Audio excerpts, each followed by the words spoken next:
स्वदेश के सबसे बड़े लोकतांत्रिक बहस के शो देश की बहस में मैं दीपक चौरसिया अपने साथ जुड़ने वाले तमाम पैनलिस्ट मेहमानों का, अपने साथ जुड़ चुके दर्शकों का और पब्लिक के मंच में जुड़ने वाले साथियों का वंदन करता हूं, अभिनंदन करता हूं, नमस्कार करता हूं।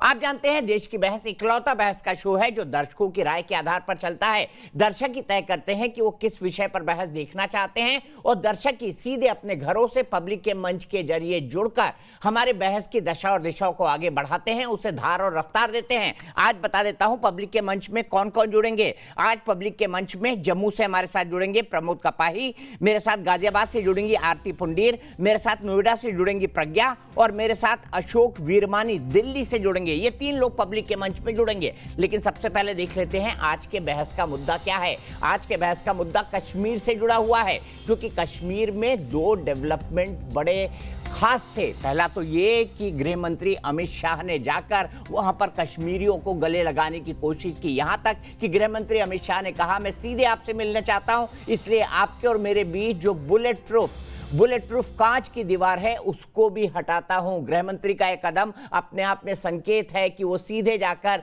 कश्मीर वासियों के दिल में उतर जाना चाहते हैं। इसीलिए अपनी सभा के बाद वो नीचे उतरे, लोगों से हाथ मिलाएं। लेकिन इस बीच महबूबा मुफ्ती कैसे पीछे रहती। उन्होंने कल पाकिस्तान की जीत के बाद जो जम्मू कश्मीर में जश्न मना, जो पटाखे फोड़े गए, उसको लेकर एक विवादित बयान दे डाला। उन्होंने कहा कि पाकिस्तान की जीत का गुस्सा कश्मीरियों पर क्यों निकाला जा रहा है। लेकिन महबूबा इस बात का जवाब नहीं दे रही हैं कि पाकिस्तान की जीत पर श्रीनगर या फिर कश्मीर में पटाखे क्यों फोड़े जाते हैं, खुशी क्यों मनाई जाती है, यह भी सवाल है। इन तमाम मुद्दों पर बहस होगी। भारत सरकार की जो कोशिश है कश्मीर में एक हीलिंग टच देने की, उसकी भी बात होगी। लेकिन सबसे पहले देख लेते हैं आज के दिन भर का अपडेट।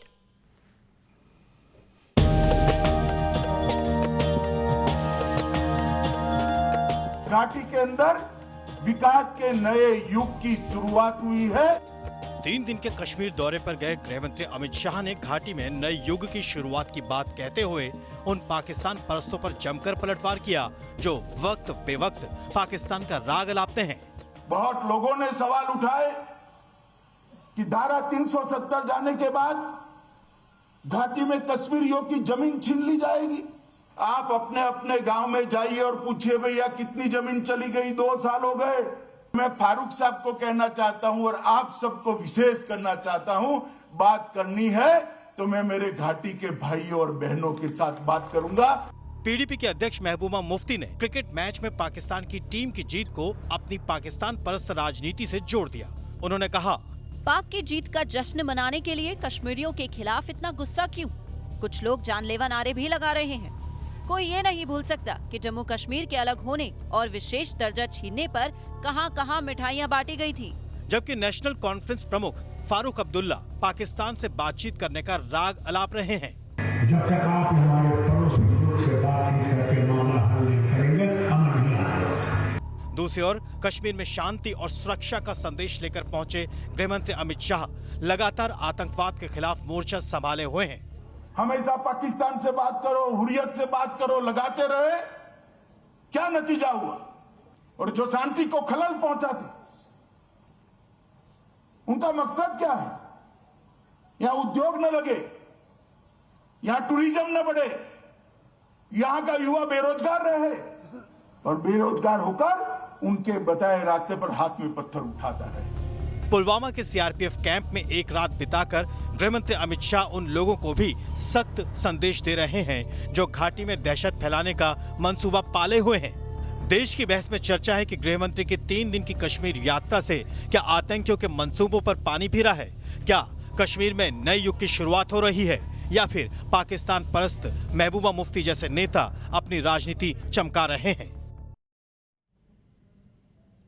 तो आज का हमारा सवाल महबूबा मुफ्ती के ट्वीट से जुड़ा हुआ है। वो फिर आग क्यों लगा रही हैं पाकिस्तानी परस्ती करके? इसीलिए हमारा सवाल है, पाकिस्तान की जीत पर क्या भारत में पटाखे फोड़ना या फिर जश्न मनाना उचित है? आप हाँ या ना में जवाब दे सकते हैं। आप हमारी वेबसाइट पर जा सकते हैं, आप मेरे मोबाइल ऐप पर जा सकते हैं, आप हमारे ट्विटर हैंडल पर जा सकते हैं, आप हमारे फेसबुक पेज पर जा सकते हैं। कार्यक्रम के बारे में कोई राय है, सुझाव है, आप शो के अंदर शामिल होना चाहते हैं तो 9711002255 पर आकर 9711002266 पर आकर हमें व्हाट्सएप कर सकते हैं। सीधे अपने बड़े पैनल को इंट्रोड्यूस करूंगा। मेरे साथ जानी मानी पत्रकार आरती टिक्कू सिंह जुड़ गई हैं, जो कि खुद एक कश्मीरी पंडित हैं। मेरे साथ शाजिया इल्मी जी हैं, जो कि भारतीय जनता पार्टी की राष्ट्रीय प्रवक्ता हैं। मेरे साथ चरण सिंह सप्रा साहब हैं, नेशनल स्पोक्स पर्सन है कांग्रेस के। मेरे साथ इफ्रा जान साहिबा हैं, जो कि स्पोक्स पर्सन है नेशनल कॉन्फ्रेंस पार्टी की। मेरे साथ वकार भट्टी साहब है, जो कि फाउंडर मेंबर है JNK स्पैम के, वो भी हमारे साथ जुड़ेंगे।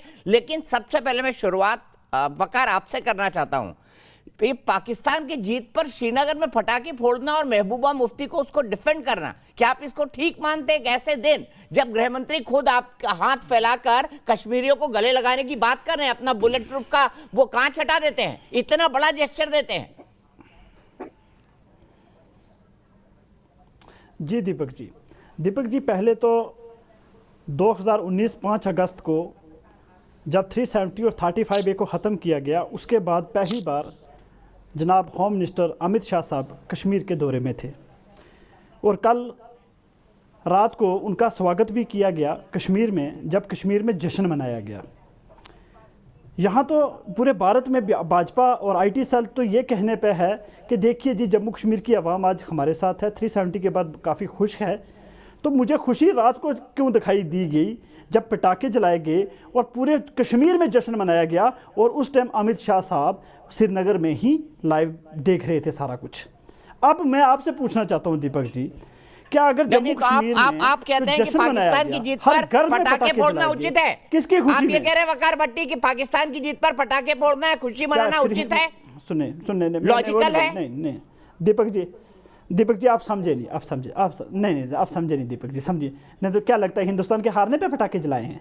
अगर कुछ तो है ना, ये सवाल आपने मुझसे नहीं पूछना, नहीं ये सवाल आपको आज अमित शाह से पूछना था कि अमित शाह साहब, आपने 370 को ख़त्म किया, आपने जम्मू कश्मीर को आज़ादी दिलवाई 2019 5 अगस्त को, आप ही ने बोला था अलगाववाद से, मिलिटेंसी से, पाकिस्तान से। तो बताइए अमित शाह साहब, आप होम मिनिस्टर हैं और आप कश्मीर में हैं, और ये पाकिस्तान जीतने पे इतना जश्न कैसे मनाया गया? आपने पूछना था भाजपा से, आपने पूछना था होम मिनिस्टर से। ठीक है, मैं सीधे शाजिया से सवाल पूछ लेता हूँ। आप कह रहे हैं उचित है, आप कह रहे हैं उचित है, मतलब वकार भट्टी जिस थाली में आप खाते हैं उसी में छेद करते हैं। वकार भट्टी साहब, ये वही हुआ कि जिस थाली में आप खा रहे हैं, मैं थाली उसी पर अपनी छेद कश्मीर कर रहे की थाली हैं। में, सुनिए ये वही है जिस थाली में आप खा रहे हैं उसी में छेद कर रहे हैं। मेरी थाली कश्मीर की थाली, मेरी थाली कश्मीर की थाली है। और वो कश्मीर हिंदुस्तान का पैसा खाता है, वो कश्मीर हिंदुस्तान का बंद भाग है। भूलिए मत वकार भट्टी इस बात को, भूलिए मत इस बात को। अब रुक जाइए, शाजिया को सुनिए। हमारे गृह मंत्री जी ने इस बात को कहा भी कि पूरे देश के सारे राज्यों के नागरिकों को जो हर एक नागरिक के हिसाब से उस पर खर्चा होता है सरकारी, उससे कहीं ज्यादा हमारे कश्मीरी भाई बहनों पर होता है। और हमने सुना किस तरह से उन्होंने कहा कि हर एक बाशिंदे से, खास तौर से नौजवानों से हम जुड़ना चाहते हैं और उनको सुरक्षित और महफूज रखना चाहते हैं। और ये देखिए भाई साहब, इतनी नफरत इनको है, इनके दिल में इतना जहर है कि वो अपने से नफरत, अपने भाई बहनों से नफरत करने को तैयार है। उन्हें आप मौत के घाट उतारने को तैयार है, सिर्फ भाजपा से नफरत दिखाने के लिए। और मुझे अफसोस के साथ और अफसोस क्या, एक शर्मिंदगी सी वकार मुझे आवाज डाउन करनी पड़ेगी, ऐसा मत करिए प्लीज। बहन हारेगी, मैं रनी कमेंट्री नहीं, दीपक जी मैं काउंटर करूंगा, दीपक जी काउंटर करूंगा। मैं काउंटर करने के लिए मौका दूंगा आपको, आप क्यों परेशान हो रहे हैं? मैं काउंटर करने के लिए मौका दूंगा, सिर्फ शाजिया की आवाज आएगी, मैं आपको काउंटर करने के लिए मौका दूंगा, मैं सबको मौका देता हूं। आप जानते हैं वकार इस बात को, और सबको बोलने का भरपूर मौका दिया जाता है इस चैनल पर। शाजिया कंक्लूड करिए अपनी बात को। वकार भट्टी की आवाज नहीं, सिर्फ शाजिया की आवाज। अखलाकी तौर पर किस तरह के इंसान है, शर्म आती है मुझे कि आप अब इस देश के बाशिंदे हैं, सच में। और एक नापाक देश के साथ आपकी नापाक सोच है। पर मैं ये कहना चाहूंगी कि आपका प्यारा भाई, आपकी प्यारी बहन, आपके घर का कोई प्यारा सा सदस्य, जिसके लिए आप दुआ करेंगे कि वो जीत कर आए, और खुदा ना खास्ता वो हार जाता है, कोई मैच हो, कोई भी प्रतियोगिता हो, कोई भी मुकाबला हो, आप पटाखे फोड़ेंगे, ये आपकी जहनियत है। और मुझे शर्म आती है कि आप अपने घर वालों के साथ ऐसा करेंगे। आपका प्यारा घर जो पनाह देता है, आपको प्यार से रखता है, जिसके आप बेटे हैं, जिसके आप बेटी हैं, मतलब मुझे शर्म आती है। मैं क्या बोलूं, मैं आपको क्या बोलूं वकार।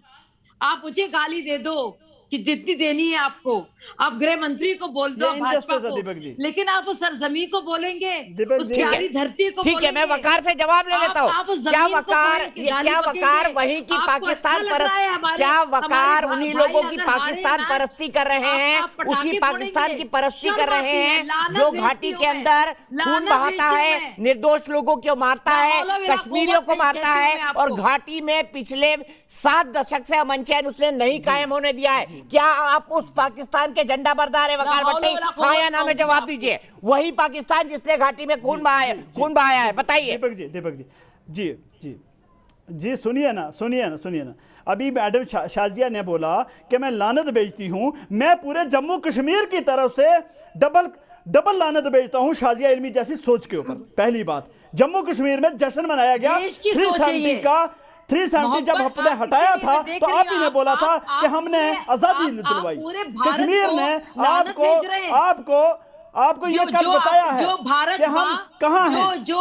नहीं, आपने 370 के विरोध में पटाखे नहीं फोड़े, आपने पाकिस्तान की जीत पर पटाखे फोड़े। दोनों चीजों को कंपेयर मत करिए वकार भट्टी, दोनों में बहुत अंतर है। अगर आप अपने मुद्दे के लिए हाथ उठाते तो मुझे कोई परहेज नहीं था, लेकिन आप पाकिस्तान के समर्थन में हाथ उठाएंगे तो मैं नेशनल टेलीविजन पर आपको टोकूंगा, आपकी पाकिस्तान परस्ती को टोकूंगा, आपकी सोच को टोकूंगा, जो आपको आप इस धरती के कृतज्ञ नहीं हो, जहाँ पर रहते हो, जहाँ पर खाना खाते हो, जहाँ पर रोटी खाते हो, जहाँ पर रोजगार लेते हो। आपने मोहम्मद शमी की क्या हालत की है? आप कैसे हैं? अपने मैं रोटी कश्मीर की खाता हूं दीपक जी। पूरा देश मोहम्मद शमी के साथ है, पूरा देश इंक्लूडिंग मैं। रोटी कश्मीर कुछ पागलों ने किया हो उसको कोई समर्थन नहीं कर सकता। पूरा देश मोहम्मद शमी के साथ है, इंक्लूडिंग मैं। सचिन तेंदुलकर भी साथ है, वीरेंद्र सहवाग भी साथ है, पूरी भारतीय टीम साथ है, लेकिन आपकी गंदी पाकिस्तानी सोच के साथ है। ये माफ कीजिएगा। आरती टिक्कू क्या कहेंगी सोच के बारे में? फिर मैं चरण सिंह सापरा साहब के पास जाऊंगा। हिंदू आतंकवाद ने टारगेट नहीं किया उसको? छोड़िए, कोई हिंदू आतंकवाद नहीं है, फालतू की बात मत करिए वकार भट्टी जी।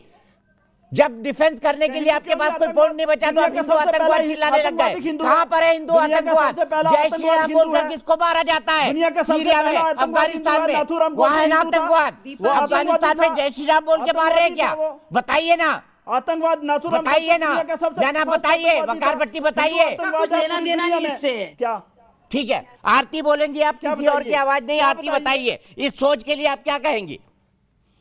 देखिए दीपक जी, पाकिस्तान जो है एक वायरस है, एक आइडियोलॉजी है जो सिर्फ कश्मीर में नहीं, कई सारे पॉकेट्स है भारत में, जहां छोटे छोटे पॉकेट्स है, जहां पे पाकिस्तान की जो जहनियत है, 2 नेशन थियरी, कॉम्युनल आइडिया कि हिंदू और मुसलमान जो है वो 2 अलग नेशंस है और मुसलमानों के लिए एक अलग नेशन पाकिस्तान है। ये जहनियत जो है बहुत सारे पॉकेट्स में अभी आपको मिलेगी, और ये आज की बात नहीं है, पिछले 50 साल से इस जहनियत को बोया गया है। ये जो हेट्रेड है, ये जो नफरत जो है क्रिएट की गई है बहुत सारे पॉकेट्स में, केरला में देख लीजिए, बॉम्बे में देख लीजिए, यूपी में देख लीजिए, वेस्ट बंगाल में देख लीजिए, कश्मीर में देख लीजिए। ये जहनियत जो है ये बिल्कुल 2 नेशन थ्योरी की एक आउटकम है। दूसरी बात मैं ये कहूंगी कि जो लोग इसको जस्टिफाई करते हैं उनको बिल्कुल शर्म नहीं आती, क्योंकि सबसे बड़ा विक्टिम जो है इस जहनियत का, पाकिस्तान या 2 नेशन थ्योरी का जो सबसे बड़ा विक्टिम है, वो आज की डेट में मुसलमान है, हिंदुस्तानी मुसलमान है। कश्मीर में हिंदुस्तानी मुसलमान मारा गया। पिछले 30 साल में हिंदुस्तानी मुसलमान मौत के घाट उतार दिए गए, कश्मीरी हिंदू विस्थापित किए गए, कश्मीरी हिंदुओं की एथनिक क्लेंजिंग हुई, जेनोसाइड हुआ। लेकिन कोई भी, ये जितने भी इंटेलेक्चुअल्स आप बुलाते हैं टीवी पे, बहुत ही शर्मनाक है कि ये इस जहनियत को जस्टिफाई करते हैं। ये पाकिस्तान जो एक टेरर स्टेट है जिसकी वजह से कश्मीर में इतना खून खराबा हुआ है, उसको जस्टिफाई करते हैं, उसके लिए तालियां बजाते हैं। शर्म की बात है, इनको शर्म नहीं आती कि इनके ही अपनी स्टेट में जो तशद्दुद हुआ है पिछले 30 साल में, ये उसी मुल्क की तरफदारी कर रहे हैं। तीसरी बात कि पाकिस्तान सिर्फ इंडिया के खिलाफ काम नहीं कर चुका है। अफगानिस्तान में उन्होंने जो तशद्दुद फैलाया, जो अमेरिका में 9/11 सितंबर 11 में जो उन्होंने आतंकवाद जिस तरह पूरी दुनिया में फैलाया, पाकिस्तान टेरर स्टेट है पूरी दुनिया का। सबसे बड़ा एपिसेंटर ऑफ टेररिज्म जो है वो पाकिस्तान है, और ये लोग उसकी खुशी में उनकी जीत में ताली बजाते हैं। कितनी शर्म की बात है। ठीक है, किस तरह का इंटेलेक्चुअलिज्म है इंडिया में। ठीक है, मैं वकार भट्टी साहब, बहुत वक्त है हमारे पास, मैं आपके पास आऊंगा, लेकिन बहुत अनफेयर होगा अगर मैं चरण सिंह सापरा साहब को डिबेट के अंदर ना लेकर आऊं। चरण सिंह सापरा साहब, मैं 2 ट्वीट दिखाना चाहता हूं। मैं जानता हूं ये सिर्फ कांग्रेस स्पोक्स पर्सन की राय है, कांग्रेस की नहीं, लेकिन ये राय क्यों? सबसे पहले प्लीज दिखाइए राधिका खेड़ा और फिर रागिनी नायक, और फिर मैं आपसे ये जानना चाहूंगा कि क्या भारत की जीत में क्यों भक्तों आ गया स्वाद, करवाली बेइज्जती, ये भारत की हार के बाद जो राधिका खेड़ा हैं, वो कांग्रेस की प्रवक्ता भी हैं और सोशल मीडिया का जिम्मा संभालती है, उन्होंने लिखा भारत की हार से क्या उन्हें खुशी हो रही है। और दूसरा रागिनी नायक, वो भी दिखाइए प्लीज, रागिनी नायक। अब मेरा चरण सिंह सप्रा साहब आपसे सीधा सवाल है, कांग्रेस के प्रवक्ताओं को भारत की हार में खुशी क्यों हो रही है? नहीं, देखिए दीपक जी, मुझे लगता है कि ये इंटरप्रिटेशन का मामला है। उन्होंने अगर ट्वीट लिखा है तो वो किसी और एंगल से लिखा होगा और आपका इंटरप्रिटेशन कुछ और हो सकता है। मुझे खैर, इसका खुलासा तो वही दोनों प्रवक्ता, वही दोनों महिलाएं कर सकती है। सप्रा साहब प्लीज, मैंने आपको यही बात कह दी कि उनके लिखे हुए ट्वीट का खुलासा वही कर सकते हैं, मैं नहीं कर सकता हूं। मैं उनके एंगल को प्रीएम्प्ट नहीं कर सकता हूं, उनके एंगल के ऊपर मैं चर्चा नहीं करना चाहूंगा।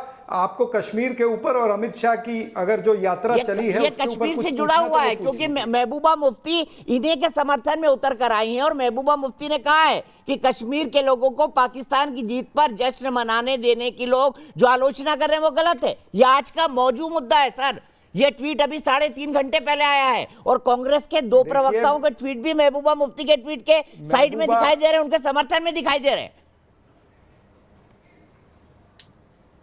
नहीं, उनके समर्थन में कोई ट्वीट नहीं है। ये मैं फिर ये बात दोहराऊंगा कि ये इंटरप्रिटेशन का मामला है। आप उसको एक तरह से इंटरप्रेट कर रहे हैं, उन्होंने किस वजह से लिखा है वो आप उनको पूछ सकते हैं। सवाल ये है कि महबूबा मुफ्ती ने जो भी लिखा है उसके साथ में कोई कांग्रेस का समर्थन नहीं है। ये तो भारतीय जनता पार्टी ने ही उत्तर देना चाहिए कि उन्होंने महबूबा मुफ्ती के साथ में जब सरकार बनाई। मैं तो वहां से शुरुआत करूंगा, जब मुफ्ती मोहम्मद सईद जिस वक्त शपथ ले रहे थे, उन्होंने पाकिस्तान का और अलगावाद का धन्यवाद किया नरेंद्र मोदी की हाजिरी में, तब नरेंद्र मोदी और अमित शाह तब क्यों नहीं कुछ बोले? और आज अमित शाह बोलते हैं कि हम युवाओं को पूछेंगे, कश्मीरी घाटी के लोगों से हम बात करेंगे। ये बताएं कि 370 हटने के बाद में 2.5 साल तक क्या ये लोग पकोड़े तल रहे हैं? क्या ये लोग सोए हुए थे, कुंभकर्ण की नींद सो रहे थे?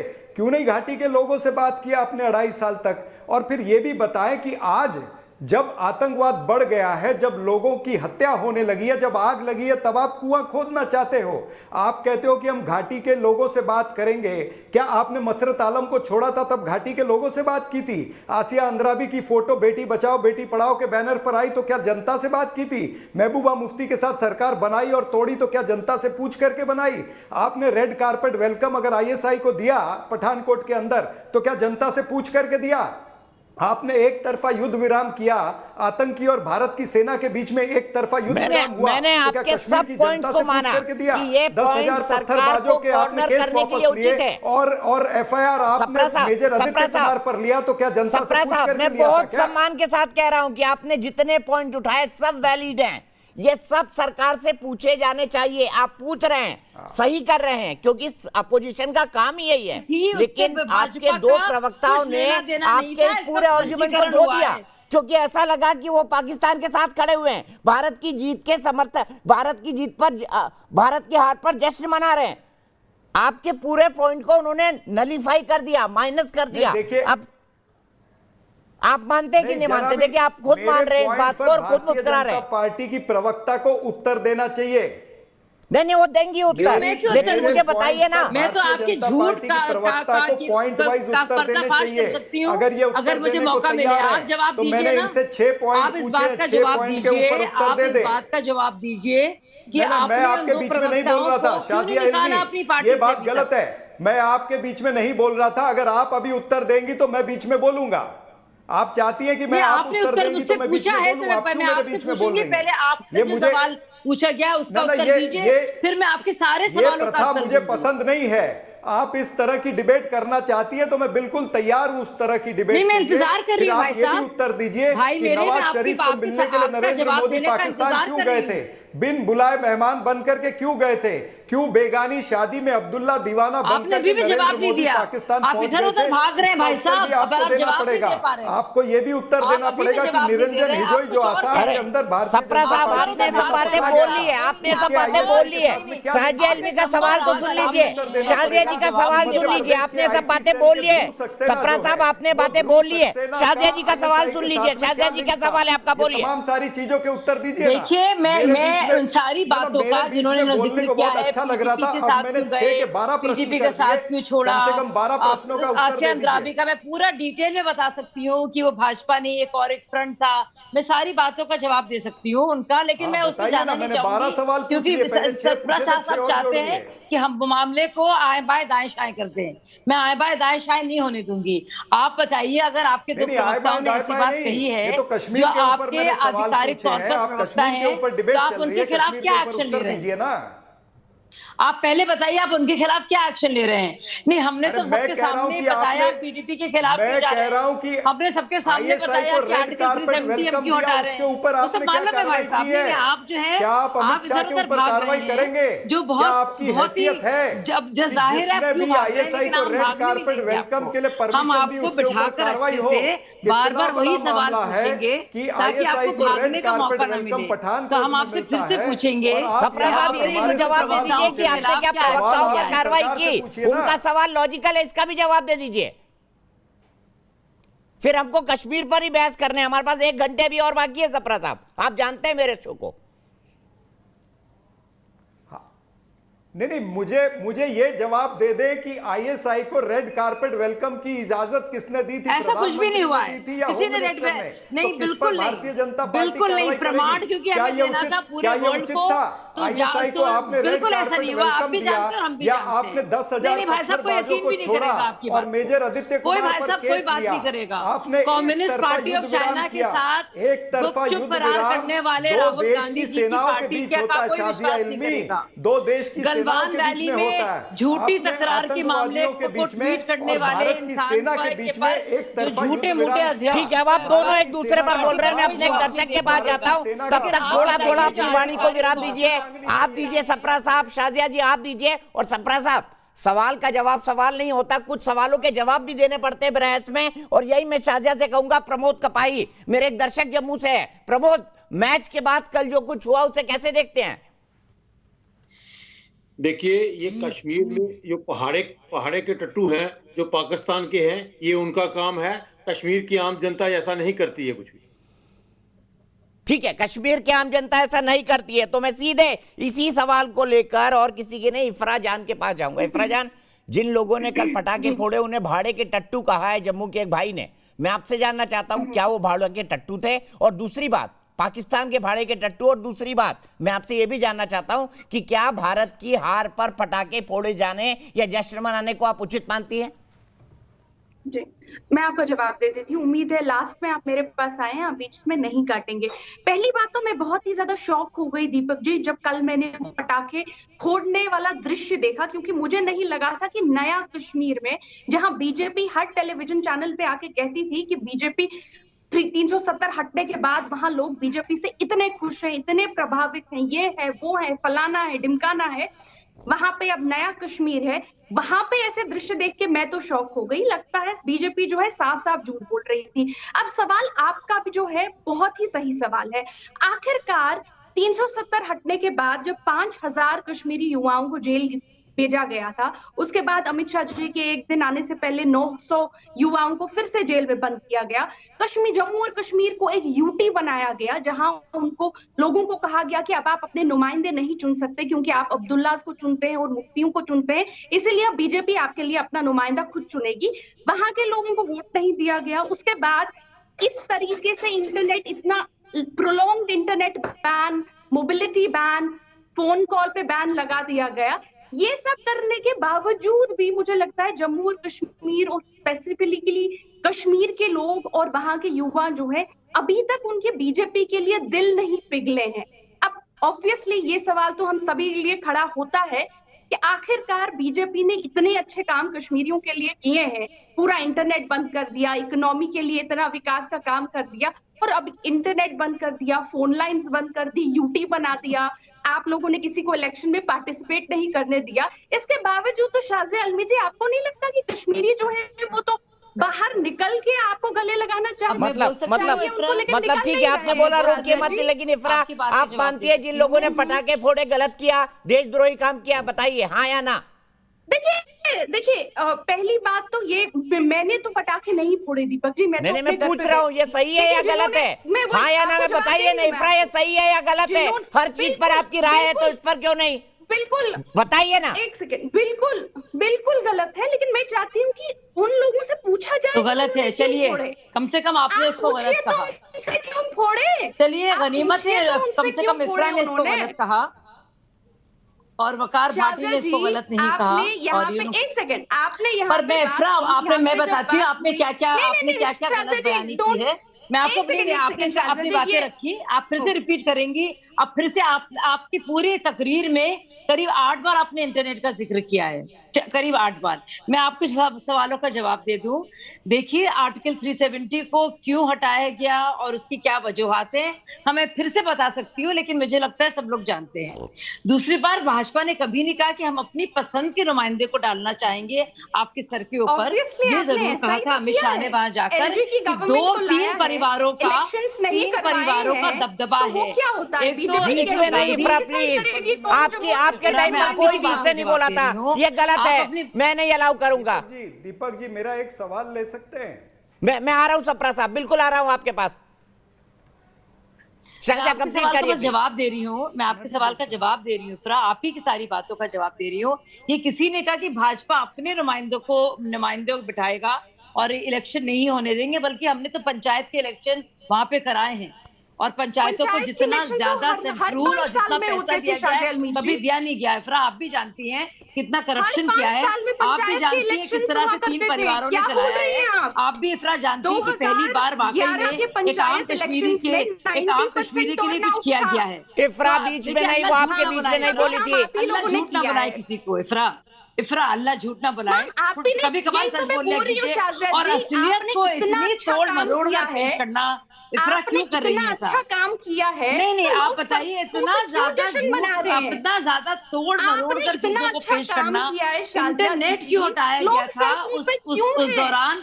वो इसलिए था लोगों को महसूस रखना था, जैसे कि आरती ने बताया कितने आम कश्मीरियों की जाने गई है, हिंदुओं की, मुसलमानों की ज्यादा। इफ्रा गलत बात है, मैं इफ्रा ये गलत बात है, आप लगातार उनके बीच में बोल रही है इफ्रा, ये गलत है, वो आपके बीच में नहीं बोली। अच्छा प्लीज, ये गलत है, ये गलत है। मैं सीधे सप्रा साहब के पास चलूंगा। सप्रा साहब एक सवाल उठाना चाहते हैं, इस बीच सुशील पंडित जी भी हमारे साथ जुड़ गए। सप्रा साहब देखिए दीपक जी, बात ऐसी है कि अगर कश्मीर के अंदर पटाखे जलाए गए हैं और अगर पाकिस्तान के फेवर में नारे वगैरह लगाए गए हैं, तो वहां की मौजूदा सरकार जो आज केंद्रीय सरकार के नेतृत्व में सरकार की गलती है चल रहा है, तो उनको कार्रवाई करनी चाहिए।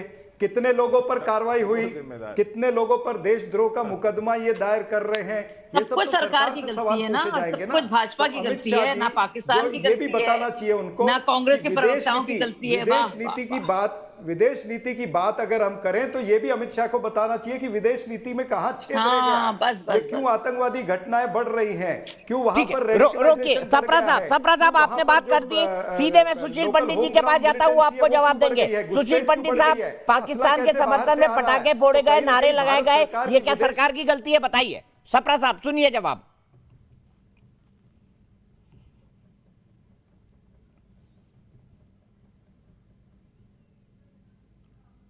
लगता है सुशील जी फ्रीज हैं।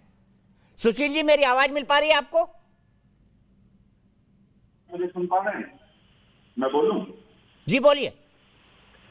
तो मैं कह रहा था, आपके पैनल पर जो कुछ लोग आए हैं उन्हें सुनकर मुझे एक मेहमान की याद आई, जिसको आप घर बुलाएं, एक कांच के गिलास में उसको पानी पिलाएं और वो पानी पीने के बाद उस ग्लास को पटक कर मारे और कहे टूट गया, आपने तो कहा था कि ये अनब्रेकेबल है, आप झूठ बोल रहे थे।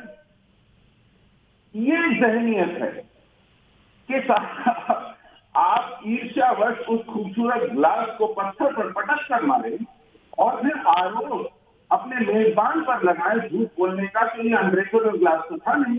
आप कांच की खिड़की पर पत्थर दे मारे और कहें कि आपने तो डबल ग्लास लगाया था, ये तो टूट गया। इस तरह की मासूमियत से आपके पैनल में बकवास की जा रही है। देखिए, मैंने ये मैच नहीं देखा, मैं गम में था कि सैकड़ों लोग, सैकड़ों हिंदू सिख परिवार जो अपने मृतकों पर शोक मना रहे हैं, अपनी बिखरी हुई टूटी फूटी जिंदगी के टुकड़े बटोर रहे हैं और एक निरापद सुरक्षित जगह ढूंढ रहे हैं निकल जाने की। कहीं निर्वासन में कोई अफगानिस्तान से भागने की जरूरत में है, कोई बांग्लादेश से, कोई अपने ही देश में बंगाल से या कश्मीर से, और हम लोग उस आतताई के साथ एक मनोरंजक खेल खेलने में व्यस्त हैं। मुझे इस बात पर मैं कतई मुतमईन नहीं था कि मैं ये देखूं, लेकिन फिर जब ये नतीजे आए और इस तरह की बातें देखने को मिली तो मुझे समझ में आया। जब ये नतीजे आए और इस तरह की बातें देखने को मिली तो मुझे समझ में आया कि ये बात नई नहीं है। कश्मीर में जब हम रहा करते थे तो जब जब क्रिकेट होता था, चाहे कुछ भी नतीजा हो, हमारी खिड़कियों के शीशे रिपेयर होने वाले होते थे, उनको बदला जाना पड़ता था क्योंकि वो टूटे तोड़े जाते थे पत्थर मार मार के। और ये एक जहनियत है। पाकिस्तान एक मुल्क नहीं है, ये पाकिस्तान के बनने से पहले की जहनियत है, ये जिन्ना की जहनियत है, ये सर सैयद अहमद की जहनियत है, जो आज इनके मंत्रियों, प्रधानमंत्री और गृह मंत्री के मुंह से आपको सुनने को मिली, जो कह रहा है कि ये इस्लाम की फतेह है। ये हर बात में कुफ्र और ईमान, मुसलमान और गैर मुसलमान, ये लेकर के आते हैं। इस जहनियत में जहर है और ठीक है, इसका कोई मतलब नहीं कि हम इस खेल को और हम इस व्यापार को और हम इन मुल्कों को कैसे देखते हैं। फर्क वहां पड़ता है जहां आपका दुश्मन इसको कैसे देखता है, यह जानना जरूरी है, क्योंकि आपकी तैयारी, हमारी तैयारी उस हिसाब से होनी चाहिए। ठीक है, मैं सीधे वकार भट्टी के पास चलता हूं। वकार, अभी इफ्रा ने बोला और उन्होंने बड़ा साफ बोला कि जिन लोगों ने पटाखे फोड़े वो एक तरह का देशद्रोह है, वो इसको गलत मानती हैं। बताइए बिलाल, वकार भट्टी देशद्रोही हैं? जी बिल्कुल जी। एक बात में इफ्रा ने क्या बोला है, वो उनकी पार्टी नेशनल कॉन्फ्रेंस का लाइन होगी, मैं उस पर नहीं जाऊंगा। नहीं, बताइए ना, आप है क्या? आप देशभक्त हैं, देशद्रोही हैं? और अगर देशभक्ति करते हैं तो किस देश की करते हैं, बता दीजिए बिलाल जी। सर, मैं अपने आप से झूठ बोल के कहां जाएंगे? मैं जम्मू कश्मीर की भक्ति करता हूं। मैं जब हाँ सुनिए ना दीपक, अपने आप से झूठ बोल के कहां जाएंगे, बताइए ना। सुन लीजिए ना, मैं जम्मू कश्मीर का भक्त हूं। मेरे दीपक जी सुनिए ना, सुनिए। और जम्मू कश्मीर किस देश का अंग है? जम्मू कश्मीर किस देश का अंग है? जम्मू, सुनिए ना, हिंद महासागर, सुनिए ना, आगे की लाइन भी सुनिए ना दीपक जी। आगे की लाइन नहीं सुनेंगे तो मजा नहीं आएगा। दीपक जी आगे बताइए ना, जम्मू कश्मीर किस देश का अंग है? मैं जम्मू कश्मीर का भक्त हूँ। सुनिए, और जम्मू कश्मीर किस देश का हिस्सा है, ये तो बताइए ना। आपको कबाब बहुत खाए हुए हैं, आगे पेट में दर्द है, सुनिए ना। नहीं, मेरा सवाल सुन के तो वैसे भी आपके पेट में दर्द होगा। मुझे ये बताइए ना, जम्मू कश्मीर किस देश का अंग है? ये बता दीजिए मुझे। आप जम्मू कश्मीर की भक्ति करते हैं, किस देश का अंग है, बता दीजिए। ज्यादा खा लिए थे। सुनिए सुनिए, अरे आप बताने में क्यों हिचक रहे भाई? हिंद महासागर को जानते हैं सर? हिंद महासागर बताने में क्यों हिचक रहे हैं? हिंद महासागर, जम्मू कश्मीर हिंद महासागर जिंदाबाद सबको बोलना चाहिए। हम हिंद महासागर की सलामी करते हैं। हम हिंद महासागर को जिंदाबाद बोलते हैं। हिंद महासागर को जानते हैं सर? मैं हिंद महासागर की बात करता हूं। मैं हिंद महासागर वकालत करता हूं सर। मैं जम्मू कश्मीर जिंदाबाद की बात करता हूं। मैं हिंद महासागर, उस हिंद महासागर की बात करता हूं जिसको मेरे प्रॉफिट मोहम्मद सल्लल्लाहु अलैहि वसल्लम ने बात की थी। मैं उस हिंद महासागर की बात करता हूं सर। पहुंच गए आप कहां? कश्मीर से? कैसी लिटरेसी है आपकी भाई? नाम आपने चेंज किया। मैं पुराने नामों पे जाऊंगा जी। मैं पुराने नामों पे जाऊंगा जी। मैं नामों पे जाऊंगा जी। नामों को बुजुर्गों ने दिया जी। आरती टिक्कू के पास चलूंगा। आरती टिक्कू साहब, ये दुनिया के सबसे बड़े सत्य को स्वीकारने से क्यों हिचकते हैं? इनके मुंह में नाम नहीं आ रहा है अभी। देश का नाम लेने में इनको शर्म आती है, तो देशभक्ति क्या करेंगे? हजरत मोहम्मद सल्लल्लाहु अलैहि वसल्लम ने देखिए दीपक जी, ये जो टाल मटोल कर रहे हैं और जिस तरह से ये सीधे से सवाल का जवाब नहीं दे पा रहे हैं, यही एक प्रमाण है आपके पास कि ये जो पाकिस्तान का जो कम्युनल हेट्रेड है, ये जहनियत जो है ये इन जैसे लोगों के दिमाग में घुस चुका है। ये प्रमाण है आपके सामने, ये पूरे देश के सामने प्रमाण है कि लोग ओपनली नहीं बोल सकते हैं कि हम भारत के वासी हैं, हम भारत के सिटीजन्स हैं, जम्मू एंड कश्मीर भारत का है। जो लोग इसको बोलने बिलाल बीच में नहीं, वो आपके बीच में नहीं बोले, सिर्फ आरती की आवाज दिमाग में बीच में नहीं, बिलाल दिल में जो है कम्युनल हेट्रेड भर चुका है। उनके दिमागों में टू नेशन थियरी की जो जहनियत है वो भर चुकी है। और यही प्रॉब्लम है, सिर्फ कश्मीर में नहीं है, यही प्रॉब्लम दिल्ली में भी आपको मिलेगी, केरला में भी मिलेगी, वेस्ट बंगाल में भी मिलेगी। आप कोई भी बड़ी सिटी लीजिए, कोई भी बड़ा शहर लीजिए, टाउन लीजिए, इस जहनियत के लोग आपको मिलेंगे। और इसके लिए कहीं ना कहीं भारत सरकार भी जिम्मेवार है, क्योंकि इसको इस जहर को, इस पाकिस्तान के जहर को हम लोगों ने पिछले 50 साल में इसको अलाउ किया है, इसको परमिशन मिली है इस जहर को आगे होने के लिए। और देखिए कि 50 साल में इसको बहुत ही अलग अलग नामों से हम लोगों ने अप्रूव किया। ये कहा कि कोई बात नहीं, पाकिस्तान हमारा पड़ोसी है, कोई बात नहीं, पाकिस्तान हमारा अपना भाई है, पाकिस्तान हमारी अपनी बहन है, अपनी बेटी है, जो भी है। लेकिन ये याद रखना चाहिए कि पाकिस्तान ने सबसे बड़ा जेनोसाइड बांग्लादेशीज के साथ 1971 में किया। सबसे बड़ा जेनोसाइड जो हुआ है 20th सेंचुरी का, वो पाकिस्तान ने किया मुसलमानों के खिलाफ बांग्लादेश में।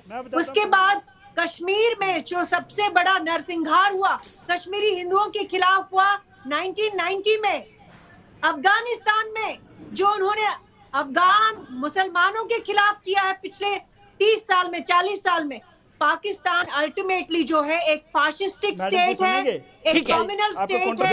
बिलाल भाई अभी नहीं, मैं बिल्कुल आपके पास आऊंगा। मेरे साथ दो नए मेहमान जुड़ गए हैं, अपराजिता सारंगी जी, राष्ट्रीय प्रवक्ता और सांसद बीजेपी की, आलोक शर्मा जी, वरिष्ठ नेता और कांग्रेस के राष्ट्रीय प्रवक्ता। आलोक जी, मैं आपसे शुरुआत करना चाहता हूँ। आज गृह मंत्री अमित शाह ने न केवल अपने भाषण के दौरान बुलेट प्रूफ ग्लासेस हटा दिए, बल्कि ये प्रूव करने की कोशिश की और ये जेस्चर दिया कि वाकई वो कश्मीरियों से दिल मिलाना चाहते हैं। आपको नहीं लगता कि ये एक ऐसी पहल है जिसकी सभी पार्टियों को सराहना करनी चाहिए? देखिए, वहां पर जाकर अगर किसी भी तरह से कश्मीरियत को जिंदा किया जाए और कश्मीर में अमन चैन के लिए कोई भी जेस्चर अपनाया जाए, उसका स्वागत। लेकिन ये टोकनिज्म है। देश के गृह मंत्री को देश से माफी मांगनी चाहिए कि प्रेसिडेंट रूल लगने के बाद, गृह मंत्रालय का रूल होने के बाद 2.25 साल तक आपको समय नहीं मिला जम्मू कश्मीर में जाने का। आज जब मजबूरी हो गई, जब वहां पर इतनी हत्याएं हुई, इतनी शहादत हुई, उसके बाद आपकी नींद जागी है, फिर आप जाकर वहां पर ये टोकनिज्म कर रहे हैं।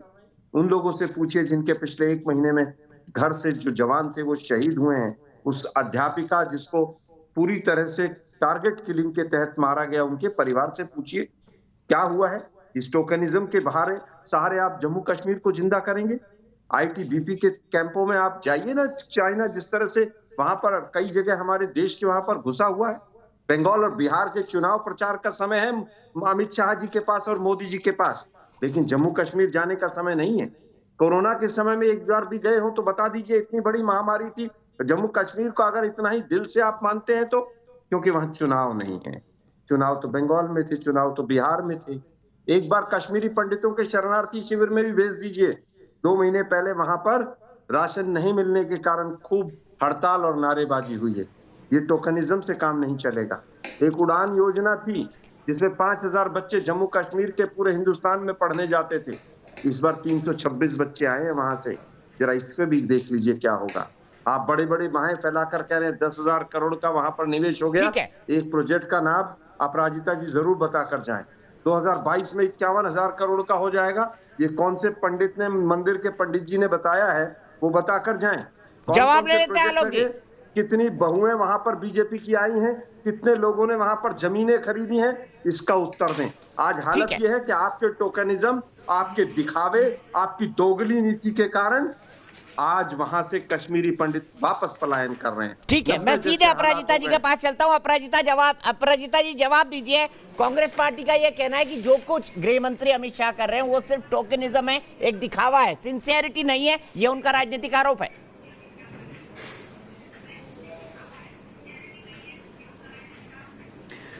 आप सबको मेरा नमस्कार। क्रिया होने से प्रतिक्रिया होती है।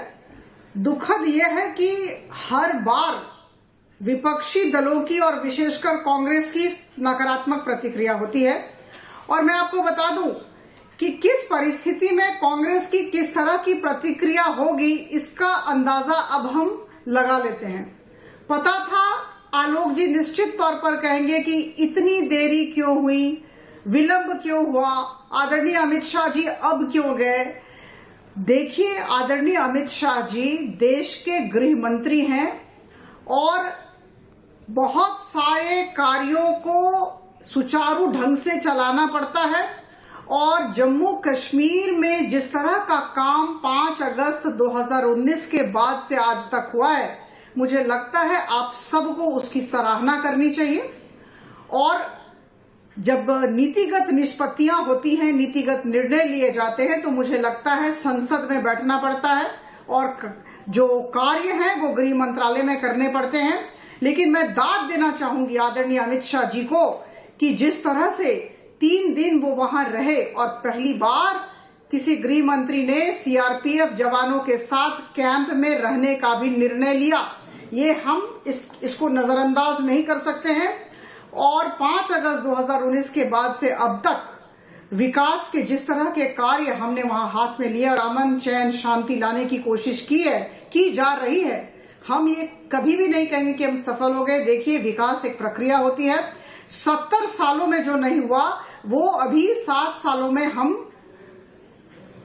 पूरी तरह से सफलता हासिल नहीं कर पाएंगे। हो सकता है थोड़ा और समय लगे, संयम की जरूरत है।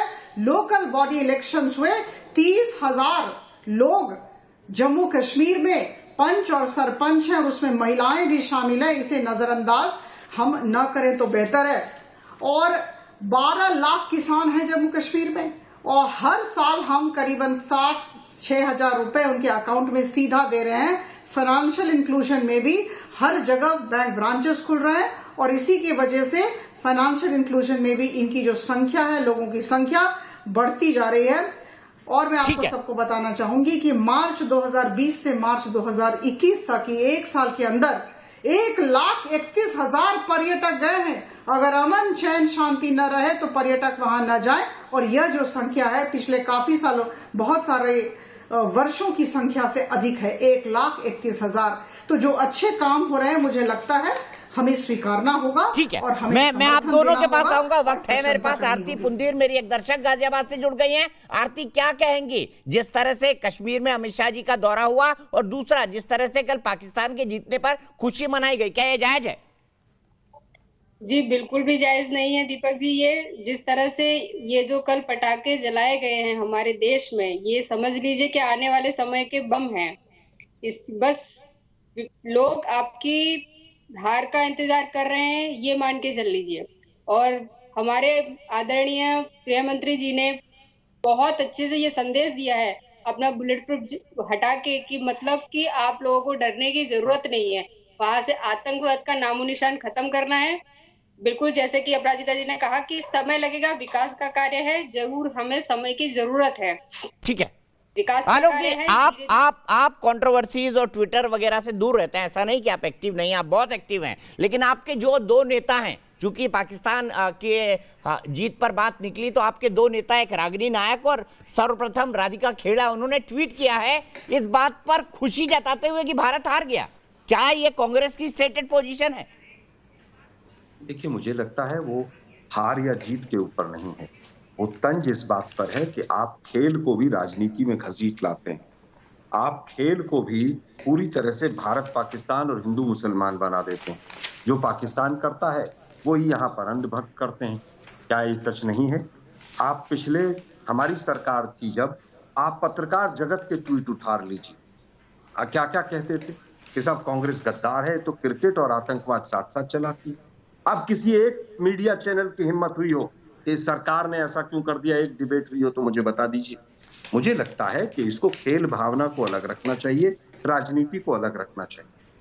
यही केवल उन ट्वीटों का संदेश है, सारगर्भित संदेश है।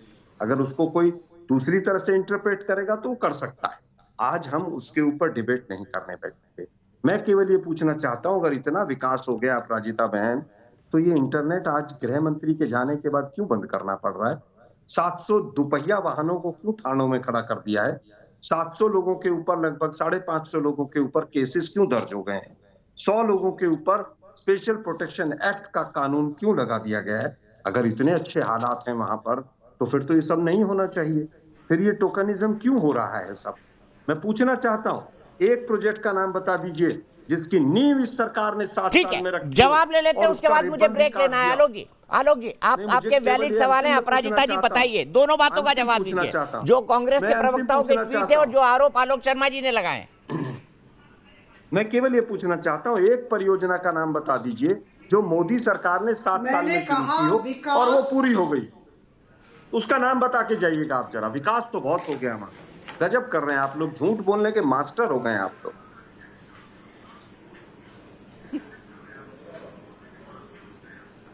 देखिए, मैं आपको बता दूं कि विकास की प्रक्रिया होती है और एक रात में या 2 दिनों में विकास नहीं हो जाता है। 70 सालों में 3 परिवारों ने जम्मू और कश्मीर को खत्म कर दिया, इसे हमें मानना पड़ेगा। महबूबा मुफ्ती के 7 सालों में जिस तरह के काम हुए हैं वो अभिनंदनीय है, मैं आपको बता दूं।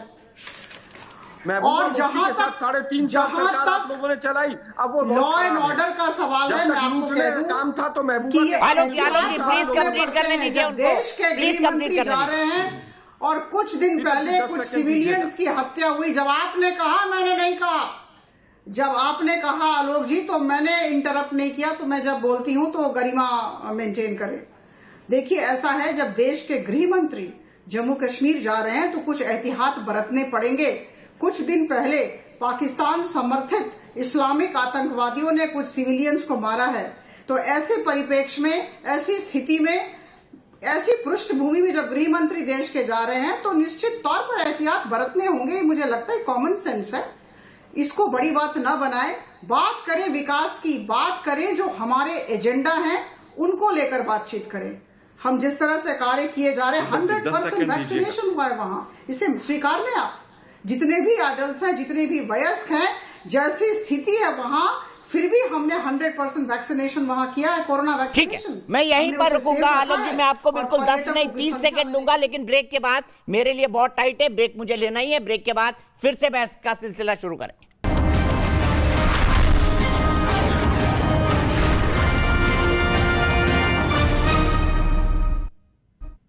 तो हम बात कर रहे हैं जम्मू कश्मीर की गृह मंत्री अमित शाह की विजिट की, साथ ही साथ हम बात कर रहे हैं कि कल कश्मीर में और देश के कुछ भागों में देखा गया कि पाकिस्तान की जीत पर पटाखे फोड़े गए। सवाल ये उठता है कि खेल भावना में तो जीत और हार का जश्न मनाना ही चाहिए, पर पाकिस्तान का प्रेम ये कैसी मानसिकता, इस पर भी हम बात कर रहे हैं। और हमारे साथ खास मेहमान जुड़े हुए हैं, सुशील पंडित जी हैं, मेरे साथ अपराजिता सारंगी जी हैं भारतीय जनता पार्टी की तरफ से, मेरे साथ आलोक शर्मा जी हैं कांग्रेस के नेशनल स्पोक्स पर्सन, मेरे साथ इफ्रा जान है जो कि स्पोक्स पर्सन है नेशनल कॉन्फ्रेंस की, मेरे साथ बिलाल भट्ट वकार भट्टी साहब भी हैं जो कि फाउंडर मेंबर है JNK स्पैम के। लेकिन आलोक जी, शुरुआत आपसे करूंगा क्योंकि आपने कहा था आप काउंटर करना चाहते हैं अपराजिता जी को 10 सेकंड देकर। उनका यह कहना है कि भाई इस तरह की चीजें तो कर ही जाती है, जब गृहमंत्री का इतना बड़ा दौरा किसी सेंसिटिव इलाके में होगा तो प्रिकॉशंस के अंदर तो सुरक्षा एजेंसी कदम उठाएंगी।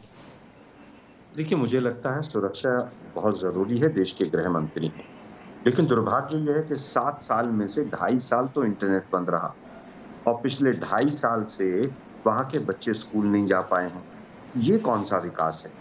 विकास तो वो था जो सतपाल मलिक साहब बता रहे हैं कि 2 फाइल आई थी, 150 करोड़ का मामला था, एक में RSS इन्वॉल्व थी और एक में कोई बीजेपी वाला इन्वॉल्व था। तो मुझे लगता है कि विकास क्या है और कहां पर हो रहा है वो पूरा देश देख रहा है। तालिबान जो है वो पूरी तरह से पैर फंसा रहा है, पैर पसार रहा है भारतीय उपमहाद्वीप में, और बीजेपी उसकी पीठ थपथपा रही है। बीजेपी उनसे गुपचुप मीटिंग कर रही है। देश के गृह मंत्री और प्रधानमंत्री का काम टोकनिज्म करना नहीं है, उनको मैक्रो लेवल पे कैसे जम्मू कश्मीर की समस्या को सॉल्व किया जाए इस पर काम होना चाहिए। आज मैं केवल ये पूछना चाहता हूँ, क्या कश्मीर और हिंदुस्तान के बीच की जो दूरी है, जिसको बार बार बीजेपी के लोग कहते थे कम होनी चाहिए, वो कम हुई है या बढ़ी है? ये बात सुशील पंडित जी भी बताएं, जो कश्मीर के हमारे भाई बहन बैठे हैं वो भी बताएं। ठीक है, मैं दोनों से सवाल पूछता हूँ और अपराजिता जी से भी जवाब लेता हूँ, लेकिन उससे पहले अशोक वर्मानी, मेरे एक दर्शक दिल्ली से जुड़ गए हैं। अशोक जी, क्या कहेंगे आज के हालात पर? मैं दीपक जी, एक तो आपको धन्यवाद, आके एक चुनौती स्वीकार की और देशभक्ति का मार्ग दिखाया है। मैं आपको उसके लिए बहुत बहुत बधाई देना चाहता हूँ और आपसे अनुरोध करूंगा, कृपया मुझे भी 2 मिनट दीजिए। ये राजनीतिक प्रतिनिधि पार्टियों के लोगों को तो आपने 15-15 मिनट दिए, तो प्लीज, और बहुत दिन बाद आपसे मुलाकात हो रही है। एक देखिए, जब तक हम ये देख चुके हैं किसी भी मुल्क का भला आतंकवाद से नहीं हो सकता, ये इस बात प्रमाणित हो चुकी है। थोड़ी देर के लिए आपको कोई फायदा नजर आएगा, लेकिन अंत में आप पछताएंगे ही। तो अगर आप मुल्क की और अपने राज्य की तरक्की चाहते हैं, जम्मू एंड कश्मीर के लोगों का भला चाहते हैं, तो आपको वहां शांति स्थापना करने में सहयोग देना होगा। वहां पे आर्थिक विकास को आपको वहां पर बढ़ाना होगा। वहां के यूथ को आपको सही दिशा में लाना होगा। आप अगर उनको 370 में उलझाए रखेंगे कि आपको ये फायदे मिल रहे थे, आपको सेंटर से सब चीज मुफ्त में, सब्सिडीज, ये वो सब मिल रहा था, और एक तरफा अधिकार आपने दे रखे थे जो दूसरे किसी राज्य में नहीं है, तो आप उसमें से कश्मीर को अलग कर रहे हैं, कश्मीर को इंटीग्रेट नहीं कर रहे थे आप 70 साल तक। आज एक आदमी ने, मोदी जी ने, ये कम से कम एक हिम्मत दिखाई। ठीक है, यहीं पर रुकता हूं अशोक जी, मेरे पास अफसोस वक्त आपके लिए इतना ही है। सीधे अपराजिता जी के पास चलूंगा। अपराजिता जी, आलोक जी की बात का एक क्विक जवाब। टोकनिज्म ना करे सरकार।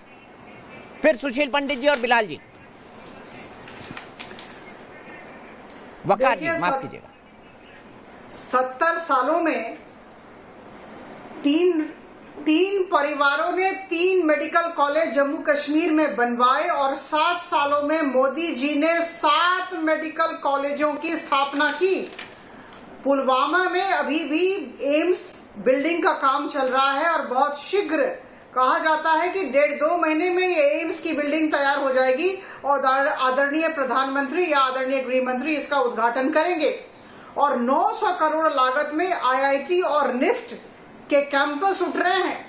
तो इस तरह हर एक सेक्टर में, हर एक क्षेत्र में काम हो रहा है। और आपको ज्ञात होना चाहिए कि अभी जब आदरणीय गृह मंत्री जी वहां गए तो उन्होंने युवाओं से बातचीत की, वहां के लोगों से बातचीत की और हर एक पंचायत में जितने भी यूथ क्लब हैं, 45,000 यूथ क्लब को 25-25 हजार रुपए देने का ऐलान किया, घोषणा की। तो मुझे लगता है कि हर एक क्षेत्र में हम काम कर रहे हैं। शिक्षा हो, स्वास्थ्य हो, बेरोजगार कम करने की दिशा में हम काम कर रहे हैं और इसी के लिए पर्यटन पर इतना ध्यान दिया जा रहा है। अब संरचना विकास के लिए हम काम कर रहे हैं और सबसे बड़ी बात है अमन, चैन, शांति लाने की दिशा में हम काम कर रहे हैं। ठीक है आलोक जी, आपको रुकना पड़ेगा क्योंकि मुझे सुशील पंडित जी और वकार भट्टी दोनों के पास जाना है। सुशील जी, मैं आपसे जानना चाहता हूँ, आलोक जी ने एक पॉइंट उठाया, उनका ये कहना है कि दिल्ली और कश्मीर के बीच की दूरियां कम हुई है। आपका क्या मानना है, और अगर वाकई दूरियां कम करना है तो क्या करना होगा उसके?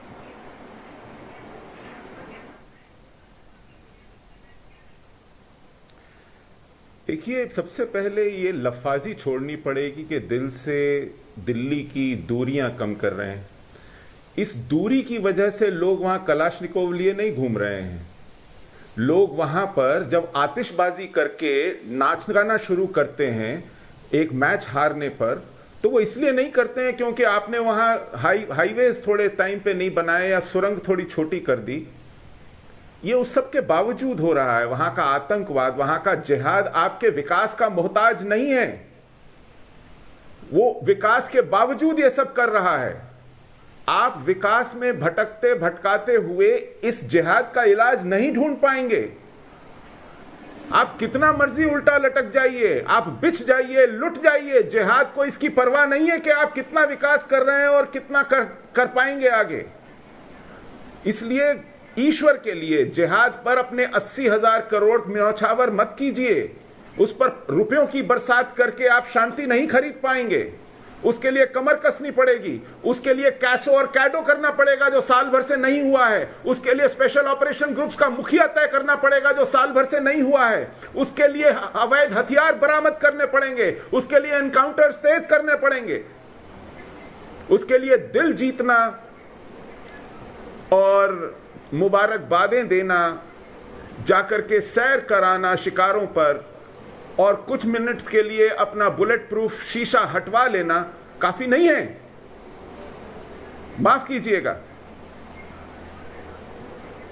ठीक है, मैं सीधे इसी सवाल को अपराजिता सारंगी जी के पास ले जाता हूं। अपराजिता सारंगी जी, क्या नाकाफी है ये सब प्रयास? आपको क्या लगता है?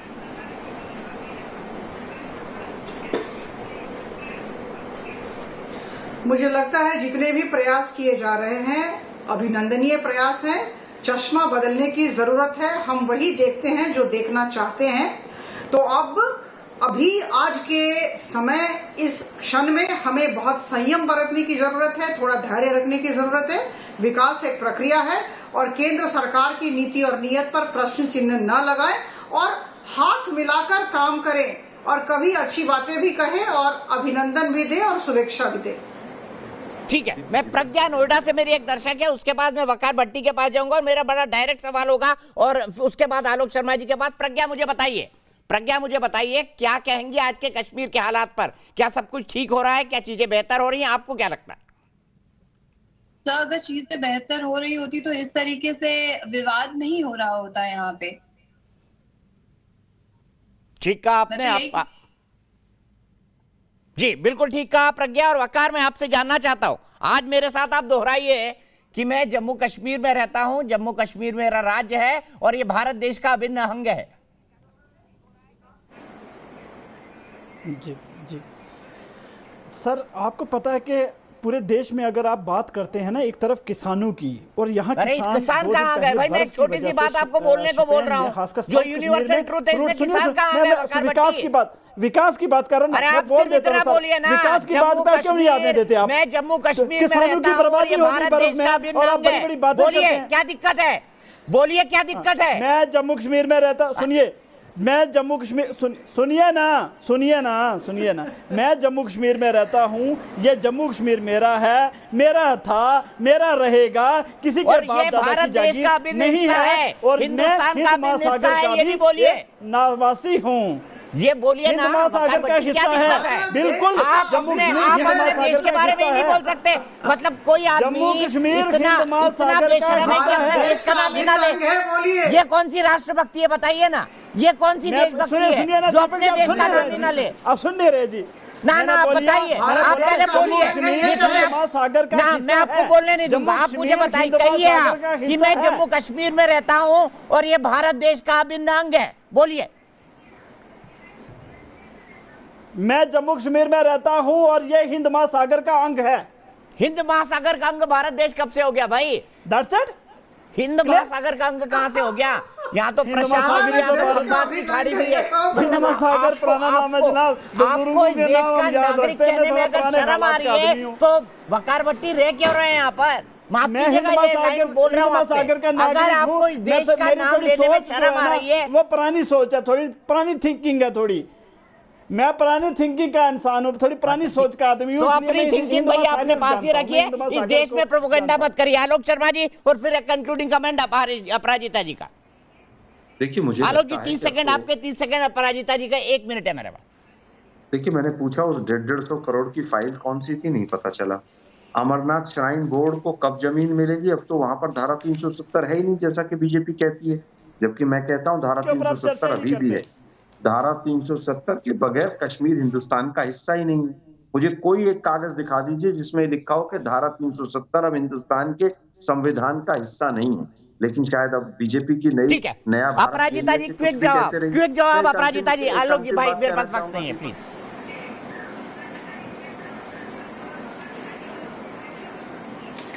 देखिए, पिछले 70 सालों में 12,000 करोड़ से 15,000 करोड़ तक के निवेश जम्मू कश्मीर में आए थे। और मैं आपको बता दूं कि कुछ समय पहले न्यू इंडस्ट्रियल पॉलिसी को लाया गया है और इतने कम दिनों में 7 सालों में 12,000 करोड़ से अधिक निवेश हम लाए हैं। और आज अमित शाह जी ने बहुत अच्छी बात कही है कि 2022 तक करीबन 50,000 करोड़ रुपए। ठीक है अपराजिता जी, मैं यही रोकूंगा, अफसोस मेरे पास वक्त इतना ही है। आज मैंने आपको सिर्फ आखिरी में 30 सेकंड दिए, लेकिन चलते चलते पाकिस्तान की जीत पर क्या भारत ने पटाखे फोड़ना उचित है? नहीं कहना है 100% लोगों का। तो आप समझ सकते हैं कितना बुरा लगा होगा जब कल पाकिस्तान की जीत पर पटाखे फोड़े गए होंगे। फिलहाल एक ब्रेक, लेकिन न्यूज नेशन पर खबरों का सिलसिला लगातार जारी है।